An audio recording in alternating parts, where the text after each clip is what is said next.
Good evening, everyone, or at least for me, it's the evening. I'm right now in Turkey, Istanbul, and here it's 6 o'clock now. And I was told that I should directly begin once I'm in the Zoom session. So I will just do it. I will arrange a little bit my windows here and then get started.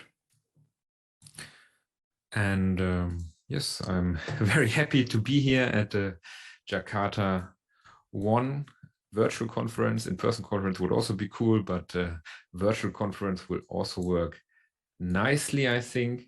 And if you have any questions during the talk, feel free to just ask them directly in whatever tool you are in.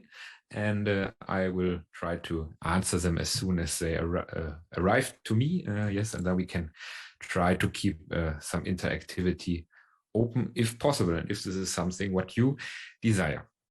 All right, so the title of my talk today is Jakarta EE integration testing with Docker and test containers. So we will look at some patterns and techniques and also tools that might help you with better ways of integration testing Jakarta EE applications. So my name is Kevin Wittek. I'm currently a software engineer at Atomic Jar. Atomic Jar is a new company that was founded this year, and it is basically the test containers company. So it is the company that came out of the test containers open source project in a way, and we try to expand on our test containers open source library and going ahead in the future building more products that are aligned with it, and try to support this library even further, or certain testing techniques, or with the idea to make developers more productive, so to say, or maybe also more happy by being more productive. But don't worry, today I will talk about test containers, the open source library, and test containers open source will also stay this complete free open source library as it always was. Besides, I'm officially still a PhD student, actually, at the Aachen University in Germany. So after working some years in the industry, I went back to university to do my PhD in the area of blockchain research and distributed ledger technology. Yeah, but this is a little bit in standby right now. And sometimes I'm actually also kind of a pigeon researcher. So with my wife, who is a behavior psychologist, we have a couple of academic papers on pigeons, on pigeon perception and evidence accumulation. Interesting stuff. You can find them if you Google for my name and pigeon, maybe. Also a little bit doing consulting and coaching, but not that much anymore.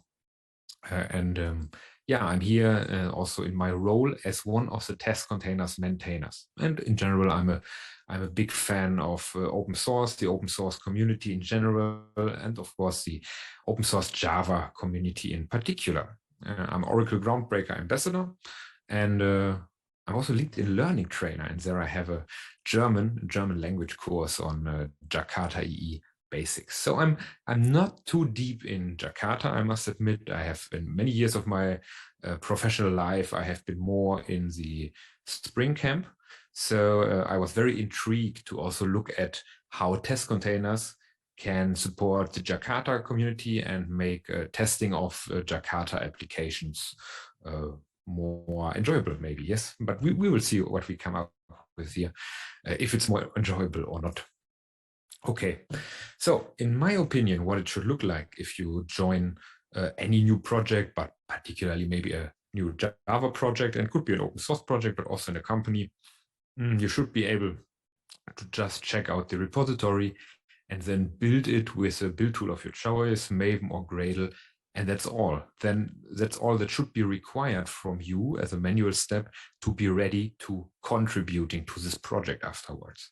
By running this command, it should build your project, it should run your unit test, it should run your integration test, and there's nothing manual you should do, ideally. Yeah.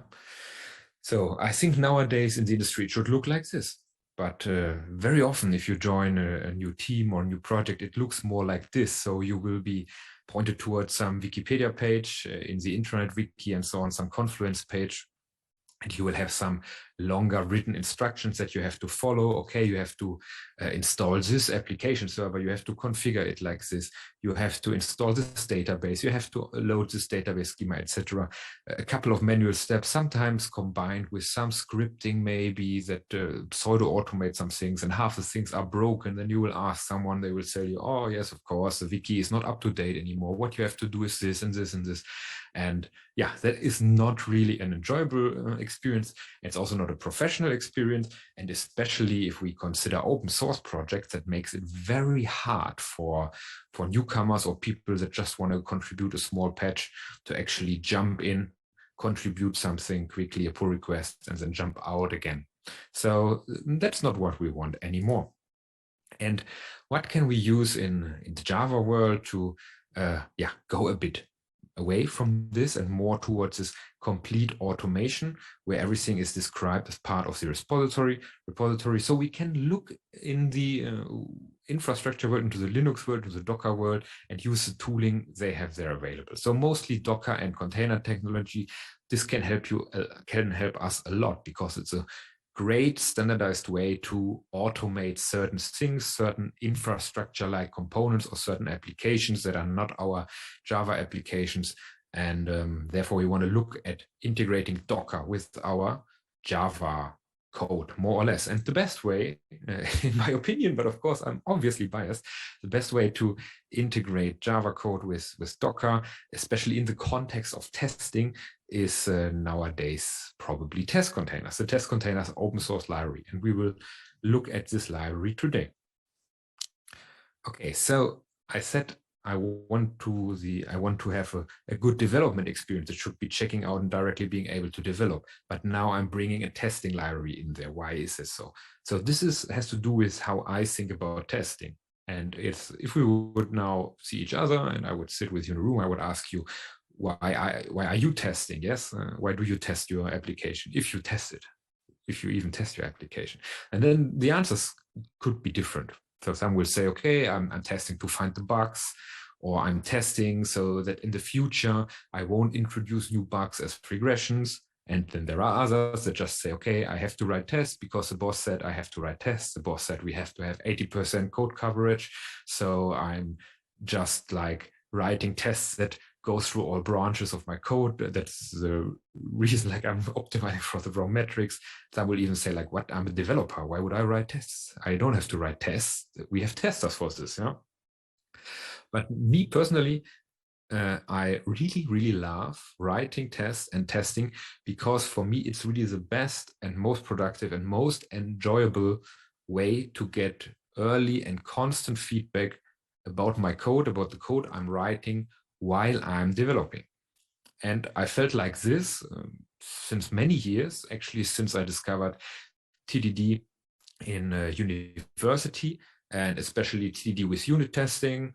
But the further I went in my career, the more I thought, okay, like this unit testing and doing a lot of mocking, etc., that's not always the best way. There should be something else. And maybe real integration tests, whatever integration tests are, could be more advantageous than this a lot of mocking, etc.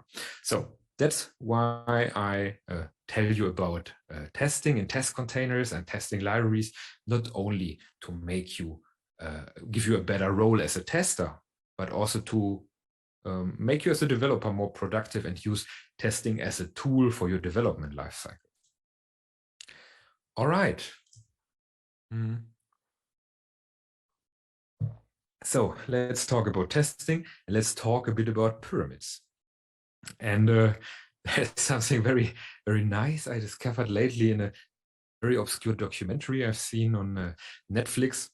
And it's about a set of pyramids from Bosnia. And this is one of those pyramids. It's a pyramid of the sun in Visoko in Bosnia. And there is a lot of discussion about this construct. If it is a pyramid, if it's just a hill, if it has been constructed by humans, if it's a hill that has been shaped by humans to look more like a pyramid. And it's really interesting. I recommend just read the Wikipedia article about this. It's also not really serious science what is done about this. But something I found very interesting was certain Egyptian Egyptian pyramid experts, pyramid researchers, yes, professors, they were flew into and they had to comment on this pyramid, and they said like, okay, what do you think? Is it a pyramid? And yeah, it's not. And they said like, oh, it doesn't matter if it's made by humans or not, as long as the shape is a pyramid, it's a geographical shape, a geometrical shape, it is a pyramid. Okay. So very interesting definition in this case, pyramid. Like if a hill becomes a pyramid, it can also be a pyramid. And if we think about testing pyramids, we might also turn it around. Maybe the important thing about testing pyramid is the other way around, not that it looks like a pyramid, but what it represents. Okay, yes, I'm very far-fetched, but we will look into what this means. So you will probably know this classic pyramid. And this has been around, to my knowledge, in the software industry, coming out from the Agile community, mostly around people like Mike Cohn in the early 2000s. And this pyramid advocates for a test suite that looks like this, with a lot of automated unit tests that are the foundation. And then you have in the middle less integration tests, and then you have even lesser end-to-end tests, or sometimes they are called UI tests. And then you have the manual exploratory tests on top of it. And then people like Martin Fowler would say, okay, actually we have an axis, the y-axis, and the y-axis from bottom to top means things become more expensive to write and more expensive to execute and slower to execute.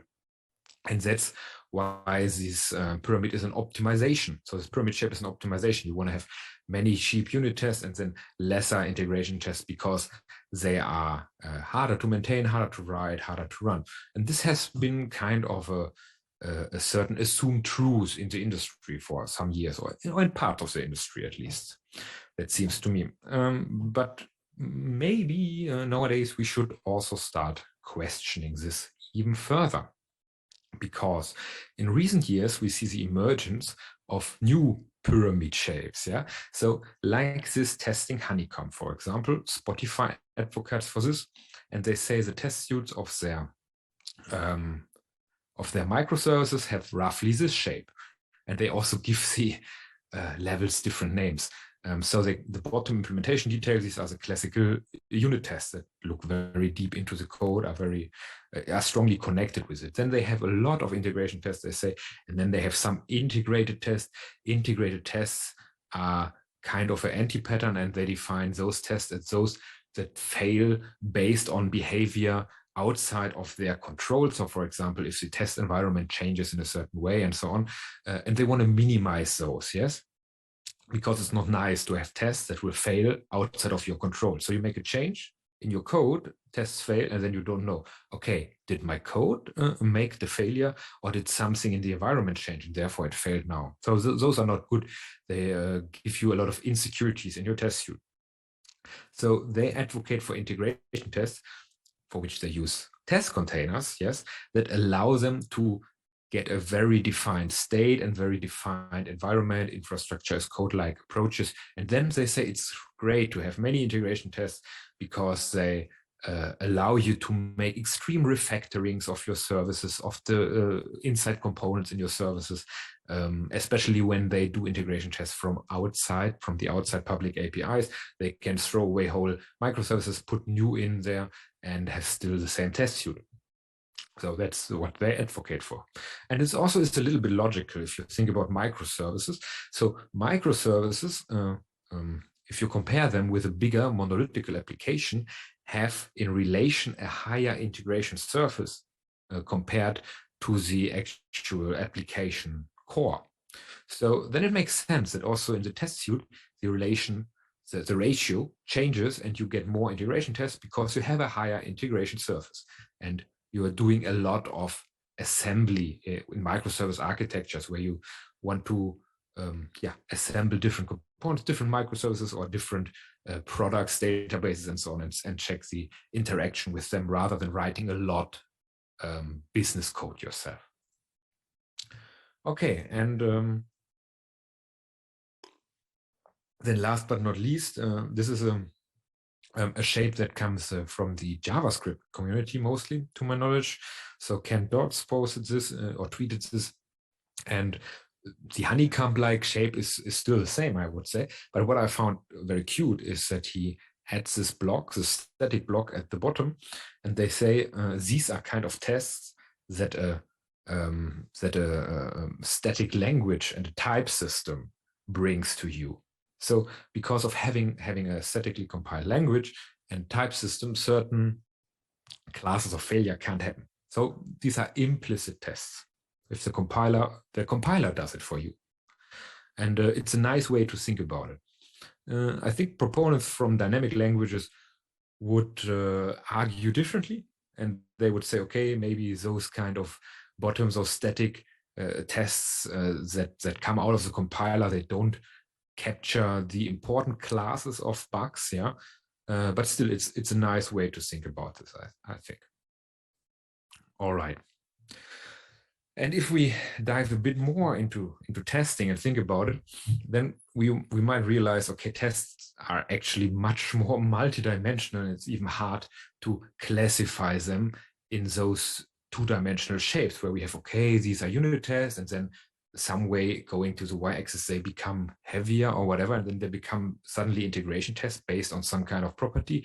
So that might not really capture the nature of tests really well.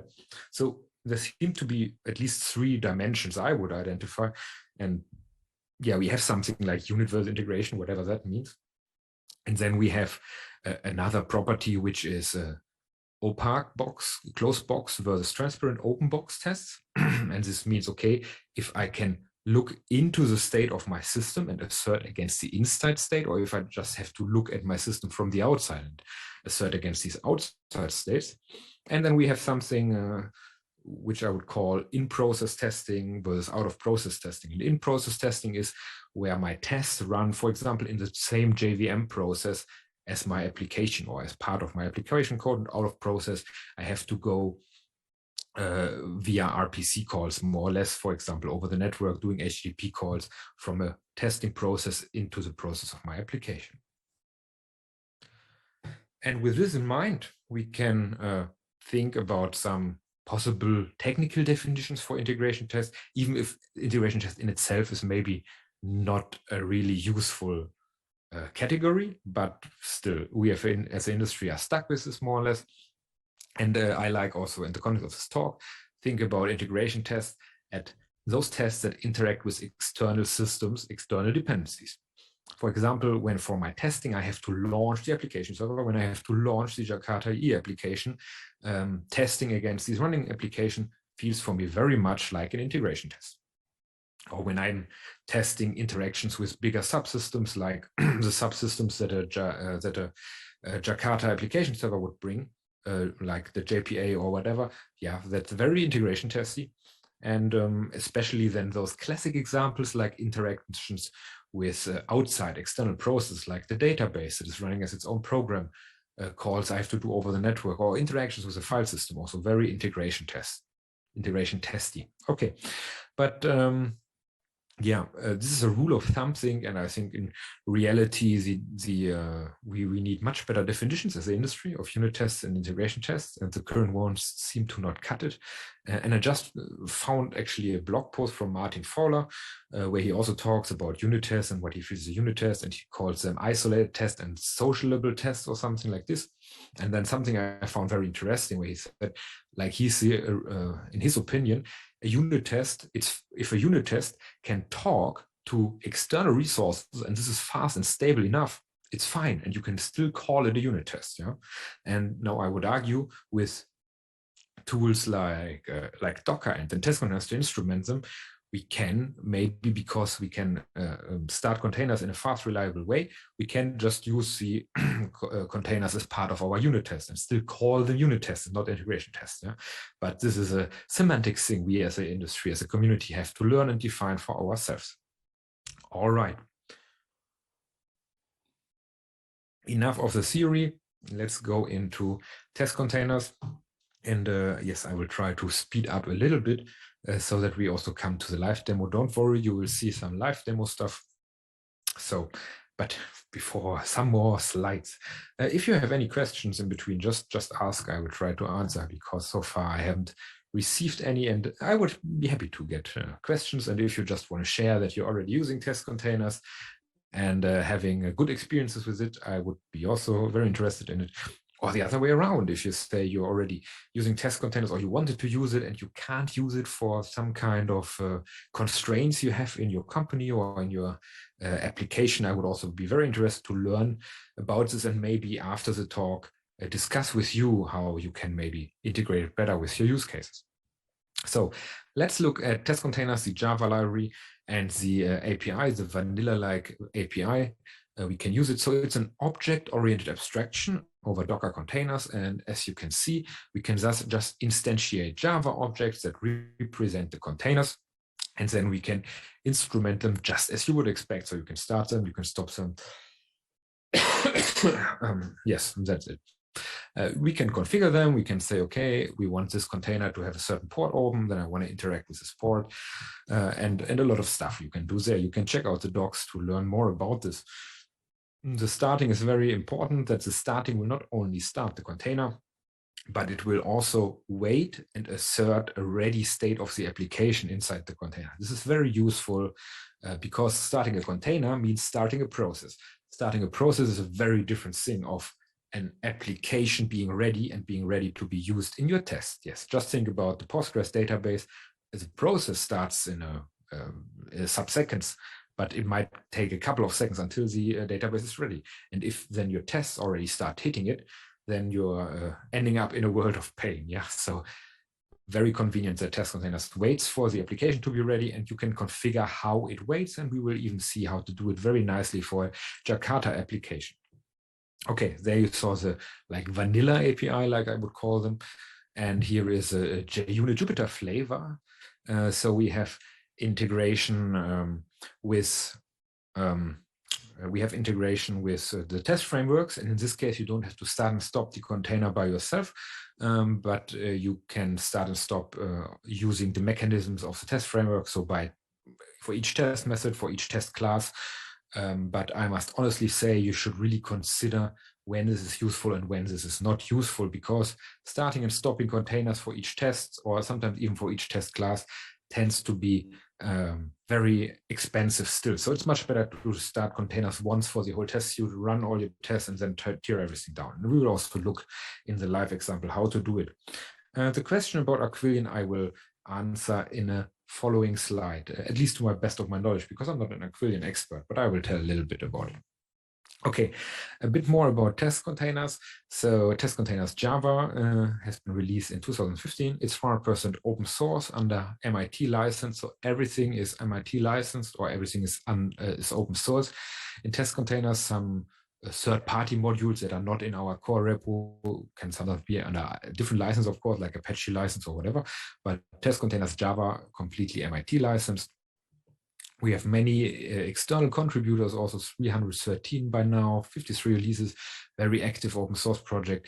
And I checked in the metrics in the GitHub project. It says it's used by 6,400 other projects on GitHub. And I think GitHub just checks the Maven dependencies of those other projects. So I don't know if there's anything meaningful, this number here. And we are three core maintainers. So it's Richard North, the guy here in the middle, then Sergey on the left, and then me here on the right. And this picture is from my wedding, actually. And it's the first time we three met in person at the same physical location, funnily. And Richard and Sergey, they are also the founders and CEO and CTO of Atomic Jar. No, yeah, I'm working there as an engineer. And we also have test containers forks in other languages with different degrees of maturity. But if you're in another language, you can also check it out. Probably most of you here are Java developers. So yeah. Okay. And yeah, let me try to quickly summarize some of the features. So we have support for different kind of modules, specialized support. Then you don't have to use this generic container interface where you just specify a Docker image. No, instead, we have special classes that are already optimally configured to run a certain container like the Postgres or Kafka or something like Selenium. Yes, and those kind of things we have, you can find them all on our website, testcontainers.org. Selenium is very interesting with the browser running inside the container in this case. And yeah, you can also use Docker Compose if you already have Docker Compose files available. But generally, committing to test containers is a bit more powerful, I would say, and flexible. Yes, and so dynamic port binning, we will show in practice what this means. Where strategies will also show in practice what this means.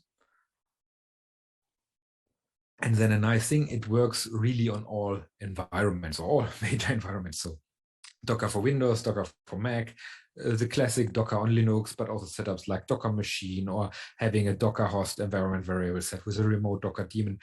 Test containers will work out of the box with those things, and yeah, directly discover the environment and configure itself. So you have to do nothing, just add the Maven dependency and then you're good to go.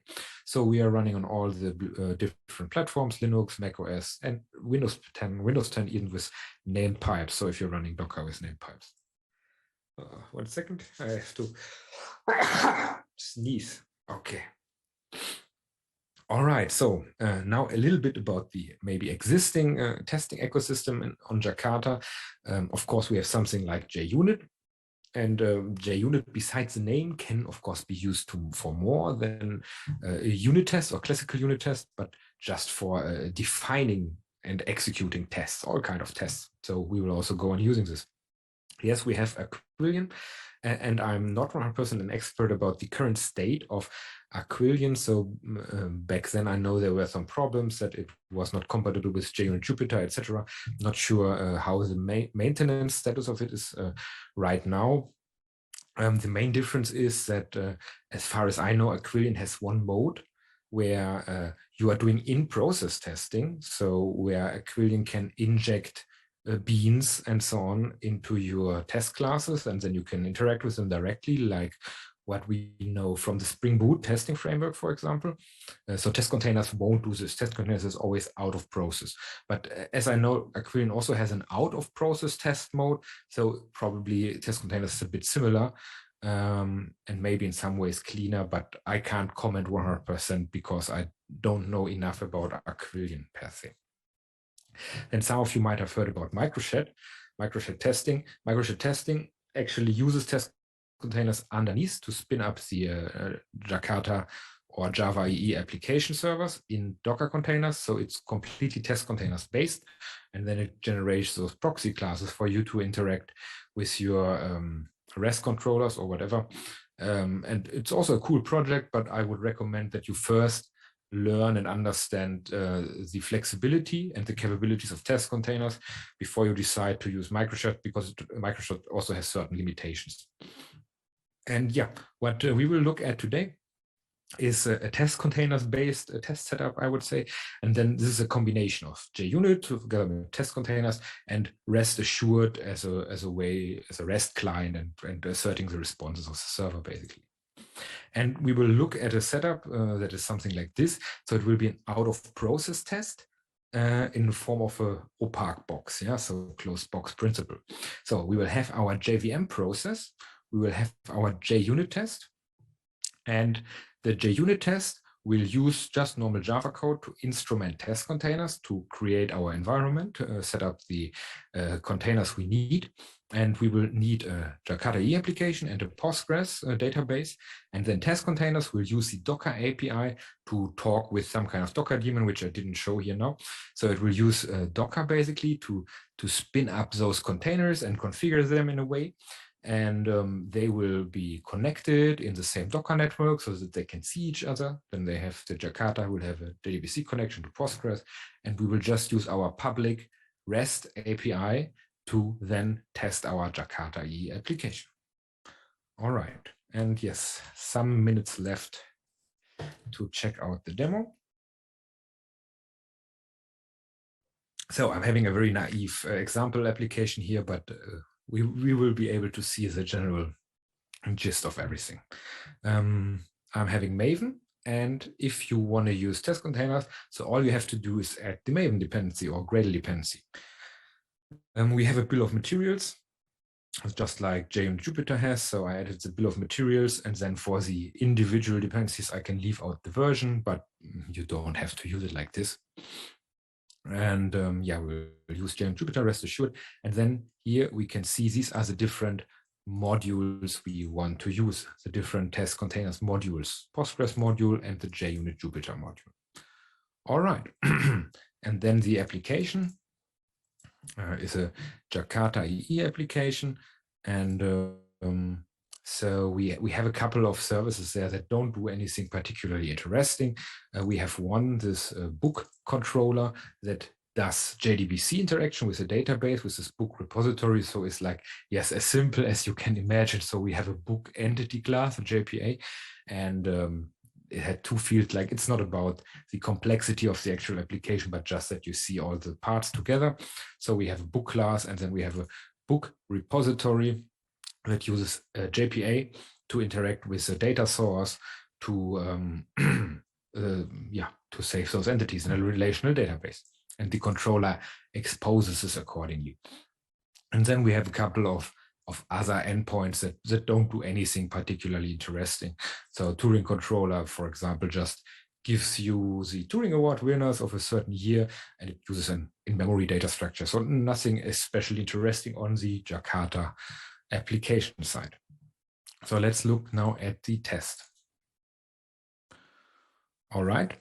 So the top here are the test containers specific classes.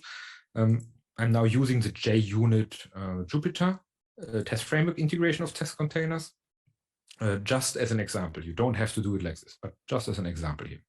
Then I annotate my class like this with add test containers. Now I say I want to have a network. This will become a Docker network. Then I say I want to have a Postgres container. So I'm specifying the special Postgres container class here, which is a test containers module. I'm saying, okay, please put this container onto the network and give it a network alias Postgres. Then Docker will play DNS for me, and other containers that are in the same network can resolve this container via this DNS name. Very convenient. I annotate this class as add containers. This means JUnit Jupyter extension, please manage this container lifecycle for me. I put it as a static field. Static field means the lifecycle of this container is the lifecycle of the test class. Then now the Jakarta application, which is a bit more interesting. Now I'm using a generic container class. I'm specifying a Docker image. As a Docker image, I take Payara Micro just to have something small that starts quickly. Then I'm saying I will want to interact with this container on the port 8080 ultimately, or this is the port that the container itself would expose. And now I have to get my application inside. And one of the easiest ways, I would say, is just copy the WAR file into the specific location of the image, and then it will auto deploy on startup. That is now a very easy way to do it. It's important to use copy file to container and not mount file to container in test containers, because the mounting a file can be problematic in certain CI environments when you have Docker and Docker situations, etc. Copying the file will always work.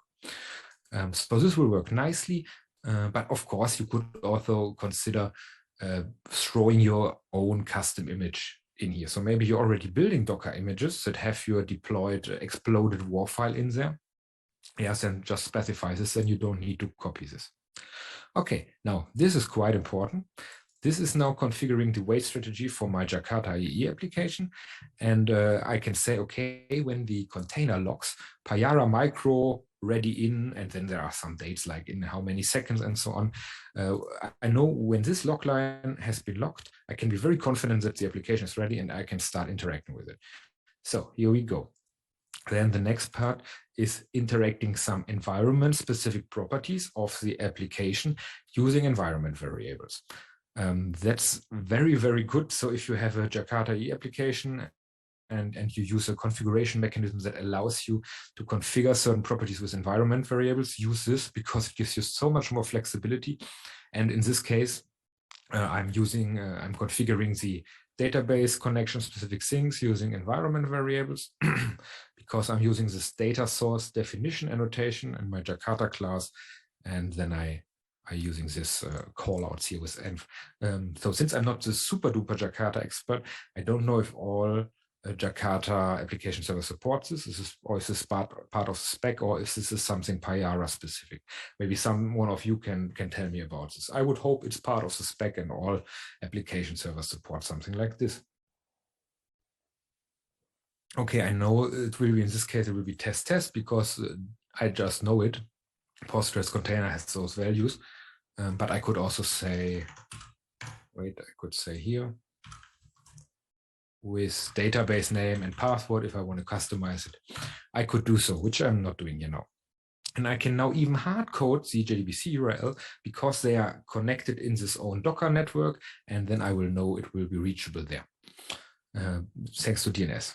And I say it depends on Postgres, so I want to start Postgres first, and then Jakarta should start. Okay, that's all. And here I'm assembling the request specification for rest assured. And here's some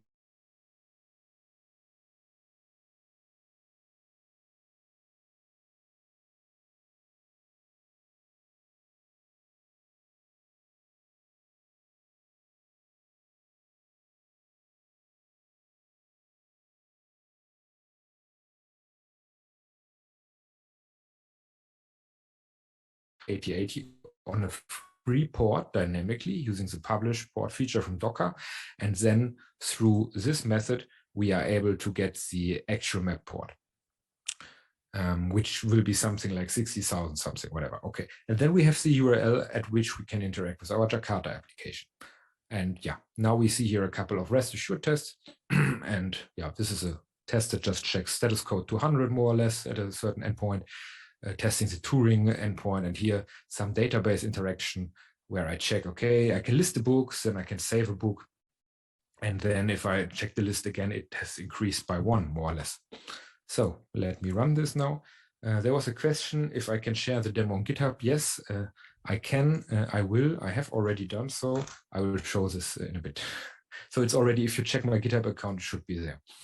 So we see the application now. The tests now running. Here's some logs from Docker. I'm connected to Testcontainers Cloud right now. It's a new product from Atomic Jar. It's just an alternative to running things with my local Docker agent, but I could also use my local Docker daemon with Docker Desktop on Windows, no problem. Would work the same. I'm just using now a cloud Docker daemon with Testcontainers Cloud to reduce the load on my machine here. And also, since I don't have the fastest internet, when I'm using the cloud Docker daemon, pulling the images is much faster. Okay, still first time I run it here, I have to pull the images. It's already done. So it pulls the Postgres, and now it pulls the Payara micro. Okay, and then starting the container. And now we know starting container, it will wait a bit until this log message has been logged. Okay, and okay, the tests itself, they are all successful. Okay, that's all there is to it actually. Yeah, so I didn't have to install Postgres. I didn't have to install or configure Payara here by myself. And any one of you that will check out this repository on GitHub, and you will just be able to run Maven verify. And if you have Docker available, it should ideally run the test the same way without any manual setup necessary. All right. Okay, I'm basically out of time, so there's now the remaining time for questions. If other questions come, please just tell them now and I will answer them. But if there are no questions coming, I will just use the remaining 3 minutes to show you another very good pattern. So here we saw usage with the Testcontainers JUnit extension. There's another way which we like very much, and here I can actually remove those annotations. We call it Singleton container pattern. And here we like to have, for example, an abstract class like abstract integration test class that will define all those containers, like the container setup basically. And then we start the containers in the static initializer block like one time. And that's it. And then you can, in all classes that need to interact with your system, you can just extend this abstract class and then just directly interact with them. Then you don't have to duplicate the setup of containers, and you can reuse the same environment, the same containers for all your tests. So basically what this does is binds the lifecycle of the containers to the lifecycle of your JVM or the lifecycle of your test suite, so to say. And if you look closely, I'm starting the container here. I never stop them. Is this okay? Yes, this is okay, because test containers as a default will always clean up all its resources on JVM exit. So you don't have to take care of closing or removing the containers, removing the images. Test container has some very nice sophisticated mechanisms to clean up everything, and that works nicely on your local machines as well as on CI machines, so that you don't end up with a lot of zombie containers anywhere. All right. Okay, thank you. That's the end of the demo. Now QA. I see there's another question coming in, so I try to answer this in the last minute. Do you see value in trying to take the test containers abstraction program model into Kubernetes, either with a DB and or app server? The question is why, yes? So why you want to have it on Kubernetes? The question is, do you want to test your actual Kubernetes deployment? For this, I'd argue use the deployment mechanism you use for your Kubernetes application like Argo CD or whatever, and then test against the deployed cluster. Or do you need to use something like Kubernetes because the application you want to test is so heavy that Docker can't scale it on your local machine, like it's too heavy for your local machine? If this is the case, then I would say like the product we are developing at Atomic Jar, Testcontainers Cloud, is one of the answers for this, because we lift the container workload away from the machine into the cloud to run it for you. And then you have just the tests itself, the test process running and interacting with them. Yeah, but it depends. So the abstraction itself is a bit too leaky. I know people always think they can apply the same abstraction as Testcontainers does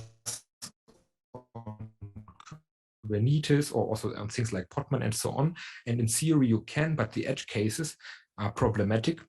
And they are so problematic that the abstraction as it works right now would not directly work, because we are very Docker opinionated with the current test containers implementation, I would say. Yes, all right. Okay, then thank you very much. I think I was quite in time, and yeah, if you have any questions, contact me on Twitter. So on GitHub, you can find Kiviv. Okay, so you can find the repository just here now somewhere. Okay, I will share the link somewhere on Twitter and so on. Then you can check it out. Maybe I have it here. Yes, here it is. And it's already public. So that's it. Testcontainers Jakarta demo. And this should work as is. And yep, any more questions, shoot me a message on Twitter, and you can check out the Testcontainers documentation on testcontainers.org. And yes, have fun. And I would be very interested if you share with me your experiences of using test containers together with Jakarta EE and your Jakarta EE use cases and applications. Thank you very much.